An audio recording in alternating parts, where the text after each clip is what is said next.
On this week's News Watch in Focus, we'll take a closer look at the downtown Charleston post office and its impending closing. What will happen to the building, and where are the operations moving to? We'll talk to WEIU Newswatch reporter Rachel Morris to tell us more about the story, as well as Mike Funstein, Post Office Operations Manager, and Kit Maurice, Charleston's Historic Preservation Commission Chair, to find out more about the future of the building. Stay tuned. Newswatch in Focus starts now.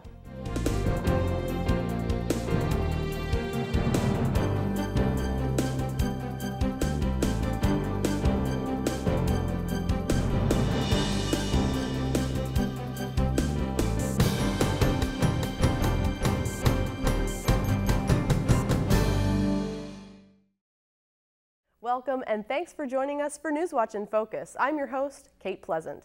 Newswatch in Focus takes an in-depth look at the latest news stories from the greater Mattoon and Charleston area each week. Most of these stories come from our nightly newscast, Newswatch, and we take them and go more in-depth with the reporter who brought you the original story, as well as local experts on the topic. Today we're talking about the Charleston Post Office. Recently, the U.S. Postal Service held a town meeting to discuss the move of the postal services from the downtown location to the Northwest Business Park, where the post office annex is currently located. Newswatch reporter Rachel Morris was at that meeting and brought us more on this story.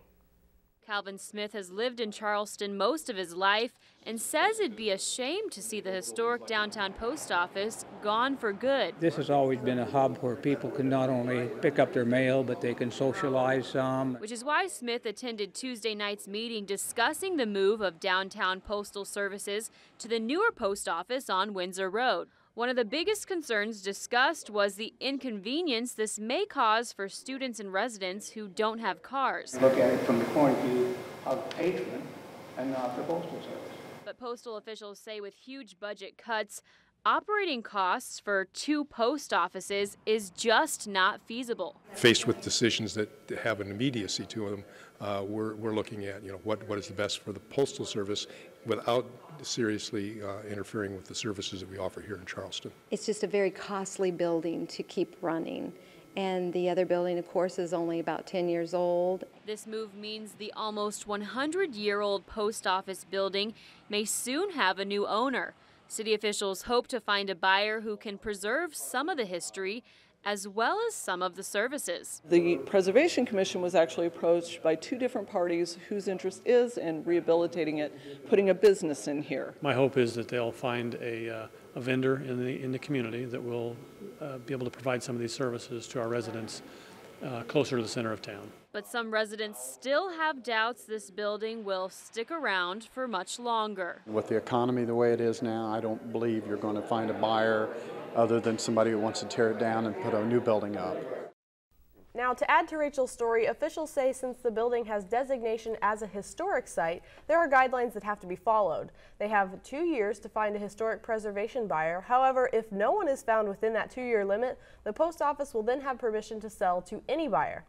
Now, here to talk a little more about this story with us is Newswatch reporter Rachel Morris. Rachel, thanks for coming today. Thanks for having me. Can you tell us a little bit about what attracted Newswatch's attention to this story? Yeah, well, for starters, we have a 94-year-old historic building in this downtown community. So that's the first, that's the number one starter that brings kind of significance to this, as far as, what the future of this building holds. And then, secondly, it's a post office, so it applies essential, needs and services to residents here.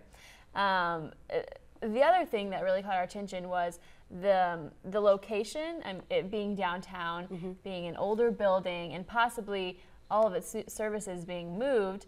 We knew that was going to bring some attention to the residents and possibly cause, some controversy as to whether residents are okay with it or not. So we definitely wanted to cover it.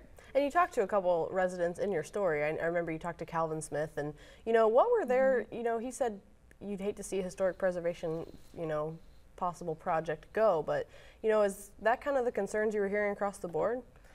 I think the main concern when I was talking with some of the residents that attended the meeting, the main concern was inaccessibility. People who maybe can't make their way out to the annex, or live close enough to the downtown area where it's just really easy for them to stop in and grab some stamps, or stop in and ship something, or if they have post boxes there, they're able to just easily go downtown and deal with those services. So the main concern was accessibility.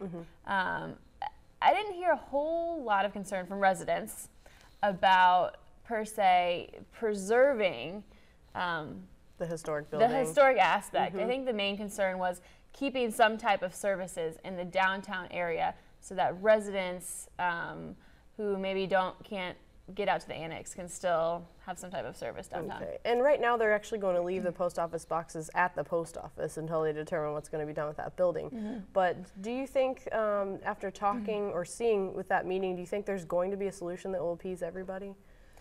After speaking with officials, it seems to me that whoever does end up buying the building, whether it be for preservation purposes or whether they tear down the building and build something completely new, it seems to me that the next buyer will indeed rent out some type of space or keep some type of space for a small amount of postal services to provide that service with the residents in the downtown area. So maybe those post office boxes will stay there and they'll just have to do the other services at the annex.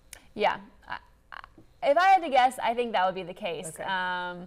So I think, whether the building is preserved, that some people may be in favor of that, and that may very well happen, or whether it ends up, 2 years goes by, there's no preservation buyers, and a new buyer decides to do something completely different. I think they still are going to consider the public, and I don't think it'll be much trouble for them to keep a little bit of space as well. To rent that out, to provide those services. That'll bring a little bit of money in too, and probably help their business as well. So I think that I think it's going to be a win-win for both sides of the situation. Well, Rachel Morris, thanks for being with us here on Newswatch in Focus. And when we come back, we're going to talk to some of those officials that Rachel actually spoke to about historic preservation, what's currently going on with the post office, and a whole lot more. So stay tuned. We'll be right back on Newswatch in Focus. Wonder where we get our story inspirations from? Make sure to tune in to Newswatch every weeknight at 5:30 right here on WEIU to find out. Newswatch in Focus takes a local story from the week that was featured on Newswatch and goes more in depth. For more local news, weather, and sports, tune in to Newswatch every weeknight at 5:30. We're back with Mike Funstein, Manager of Post Office Operations out of Champaign, and Kit Maurice, Charleston's Historic Preservation Commission Chair. Thank you both for coming in today. We really appreciate you making the trip. And first I want to talk a little bit about can you tell us, Mike, the latest about the Charleston Post Office situation? Well, the Charleston Post Office retail section, which is basically buying stamps, mailing packages, has been located downtown. But on November 14th, we're going to move that operation out to what's been known as the Carrier Annex out on Windsor Road. And eventually that will become the Charleston Post Office. Okay, so essentially all the operations are moving out there, correct? Well, the only thing we're going to leave for the time being is our post office boxes. Those will stay there, and our goal is within the next 18 months to 2 years to also move those out to that location. Okay, so those will eventually move out there. But can you talk a little bit about, is this a trend that's occurring in other towns besides ours? Not too many towns, except for very large ones like Champaign or larger, have more than one post office. Charleston was kind of unique. They built the Carrier Annex originally to be the post office, but for whatever reason in times gone by, they didn't move everything. The carriers, the city carriers, rural route carriers are out at the annex, but the retail operations and post office boxes stayed downtown. But yes, it is something common we're looking at in the post office in general. Right now, the Postal Service is looking at some serious financial losses. Most of that has to do with just the changing nature of communications. People are not using the post office as much as they used to, and so our revenue is down. And so we are looking at ways that we can save money, but at the same time maintain the same services that we've always done. And so unfortunately, we're going to move what's been downtown for a long time out to the Windsor Road address. It's a great facility. I think once people get used to it, they'll really like it, but it's just not going to be where it always has been. Okay, so do you see any way that this might, kind of change the way people do business? Will it become inconvenient, do you think, moving from downtown? any change is inconvenient just to start with, and of course the fact that it is a mile farther out will make a difference. It's too bad that they couldn't have found some real estate closer when they built the annex, but that was as close as we could find. But today's society is a lot more mobile than we used to be. People drive farther to get their groceries, their medicine, to go shopping. So, you know, this would just be one more stop. And actually, 1/3 of our business now doesn't even come into the post office. They either do it online, you can get stamps by fax, stamps by phone, stamps by mail. And so a lot of people are looking at alternatives even before a move like this is done. Okay, will there be alternatives like that here in Charleston? Yes. Right now, people can, we have stamps by mail forms. They can send a fax to the Charleston post office, and their stamps would be delivered to them that day. Okay. Or they can even do stamps by phone. There's an 800 number, and I'm sorry I don't have that right now. That's okay. But that they can call and have stamps delivered to them. And in addition, if they mail packages, there are utilities on the post office USPS.com webpage that they can go to and even print out their own postage. So there are other alternatives. The post office wants to make it as easy as possible for people to conduct business with us. And as I said, about 1/3 of our business now is done outside of the brick and mortar walls. Okay. So obviously this will significantly help with funding. Is that the reason so many of these post offices are closing? Well, because of the nature of how people use the post office, we have, as I said, we have fewer customers. And so it becomes more expensive to maintain brick and mortar buildings and personnel in them and have less business. So as any business, we look at ways, can we combine, condense, or even some cases close some offices so that we can maintain the whole organization and still be able to provide all the services. Okay, and is this trending the same way with distribution centers? Yes, as a matter of fact, about a month ago they announced a study to close 252 distribution centers across the country. In doing so, they can take advantage of combining a lot of our automated equipment and being able to use that more efficiently and effectively. A lot of our sorting is now done with automated equipment. We use fewer and fewer people to do so. And so if we can combine that, then there'll be a significant savings in that also. Okay, does this mean a loss or reduction in jobs then as well? Anticipated loss of 35,000 positions. The Postal Service has a tradition. At one time we had over 800,000 employees. We now have about 550,000. The 250,000 positions that we've lost have all been through attrition. We have not laid anyone off, and that's the goal, to continue to do so. We look to be able to absorb people. Some people retire, some people find other things to do, but we've never laid anybody off. Okay. Well, and going back to the building here in Charleston, maybe Kit, you can add to this a little bit, but they're going to be selling the building, is that correct? That's the plan? That's what we're looking at. In fact, nationwide, the Postal Service has a lot of real estate. That's an asset to us in the fact that if we sell it, we can raise money. And as I said, in a city the size of Charleston, traditionally one office is sufficient. One building is sufficient. And so as we make the transition to the Windsor Road address, then this facility would be up for sale. Okay, and Kit, obviously there's a historic interest in this building in the city of Charleston, is that correct? Certainly. This post office was built in 1917, and it was built in the classical revival style, and it still to this day has many of those original features of the building that make it an architectural and historical resource for the city. Our downtown, in fact, our whole downtown is really pretty intact, and we have had people from the National Trust in that told us our downtown was just a gem, and that included the post office, the old Charleston Courier building right across the street from that, as well as our courthouse square. And we do have 2 National Register buildings on the square, the Coles County Courthouse itself and the Will Rogers Theater. And the post office has been deemed by the Illinois Historic Preservation Agency to be worthy or eligible of the National Register listing as well. So is this something that might be pursued at some time? It could be, and there are several advantages to having it listed on the National Register. Right now, because it is declared National Register eligible, regardless of whether it is listed or not, when the Postal Service does list the property for sale, there's a process that must be followed. It's called a Section 106 review. Okay. And that's anytime a governmental agency disposes of property and the property is deemed historic, this review process must be done. The Illinois Historic Preservation Agency assessed the building a year ago, October 2010, okay, and made this determination of eligibility and noted that when the building is listed for sale, they will require that there be a 2-year preservation covenant that are part of the terms of the sale, meaning for the first 2 years that it's on the market, anyone who would purchase it must preserve the building rather than demolish it. Okay, and is this something, Mike, that the post office is on board with? Would they like to see this preserved? Very much so.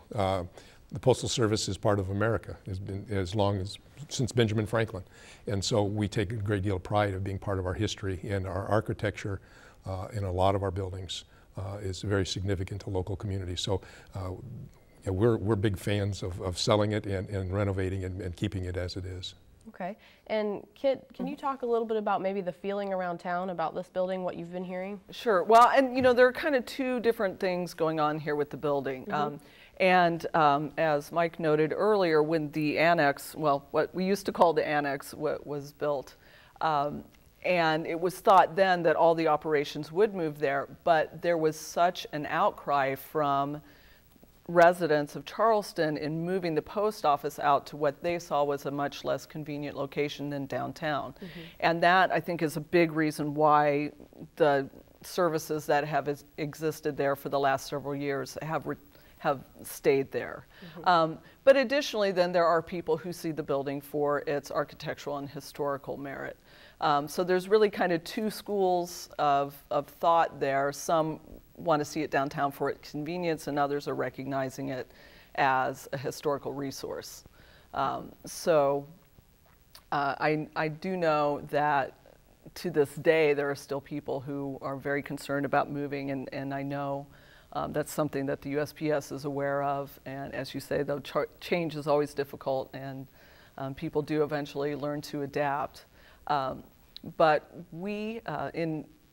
when this first came up that it was possibly going to be sold in 2009, some members of the commission, including Elisa Roberts, our secretary, kind of made it a mission to investigate what other similar buildings, similar post office and federal buildings, what kind of adaptive reuse situations have happened. Sure. And a couple that come to mind immediately in Nacogdoches, Texas. They have our same exact building plan, which was done under James Wetmore was the supervising architect back then. And they've turned it into their Convention and Visitors Bureau. Okay.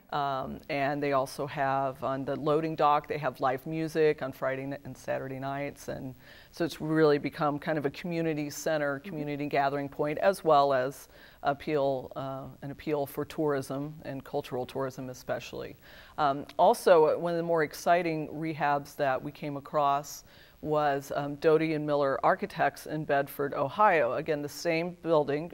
This one was actually built in the 30s, but again, used the same plan. And that was very common with these post office plans that, you know, if they were a popular plan, they existed for many years.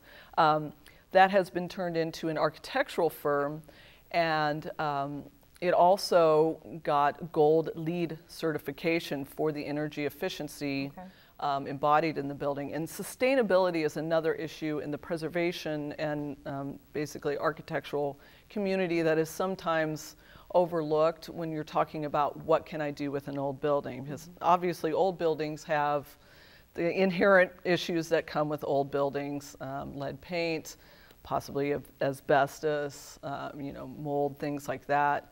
All those things can be mitigated, and I would note as well, if it's not sold under the preservation covenant within those 2 years, and the future buyer should decide to demolish it for the property, they are also going to be responsible for mitigating those hazards, and it's not going to be an inexpensive building to take down.